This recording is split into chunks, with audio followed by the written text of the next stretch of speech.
Menga sirroz kasalliklari bo'yicha juda ko'p murojaatlar bo'ladi.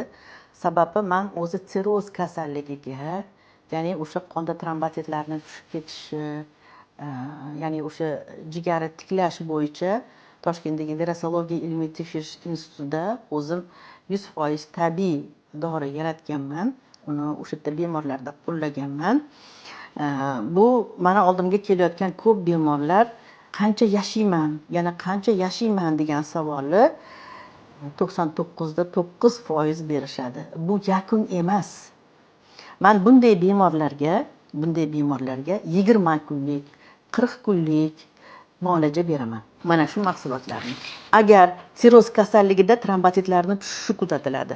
Trombotitlarni tushishida esa mana bunday mahsulotlarni beraman. Bemorga 20 kunlik, 40 kunlik muolaja beriladi. Agar 20 kunda mana shu trombotitlari ko'tarilib, sirrozni trombotitlar ko'tarilib, jigar mana shu mahsulotlarimizni qabul qilsa, muolaja davom etadi. Agar juda og'ir sirroz bo'lsa, agar bu mahsulotlarimiz 20 kunda bemorga foyda bermasa, biz barcha muolajani to'xtatamiz.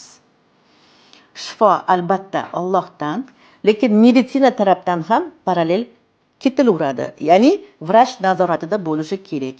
Biz doimiy ravishda mana shu do-posli qilib, oldingi va keyingi analizlarni va har 2-3 kunda bemor holati haqida ham ma'lumot berib turilishi kerak bo'ladi. Tushkunlikka tushmang, avvalo Alloh, albatta bu kasallikka ham shifo bor. Agar qizil o'ngach otishga tayyor turgan bo'lsa yoki otgan bo'lsa yoki klips qo'yilgan bo'lsa, qizil o'ngach tikilgan bo'lsa ham bizda mana bunday tabletkalarimiz bor. Buni holatiga keltirib ichish kerak bo'ladi. Uni biz o'sha darikdan analizlaringizni jo'natsangiz, biz o'sha yerdan qancha ichish kerak, nima qilish kerak, hammasini aytib o'tamiz va shu bilan birgalikda mana bu mahsulotlar ham beriladi. Bizda avvalambor kompleksli muolaja bor. Avvalambor bor. Lekin avvalo Alloh, yana qaytarib aytaman, bu faqat og'ir sirroz kasalliklariga tegishli.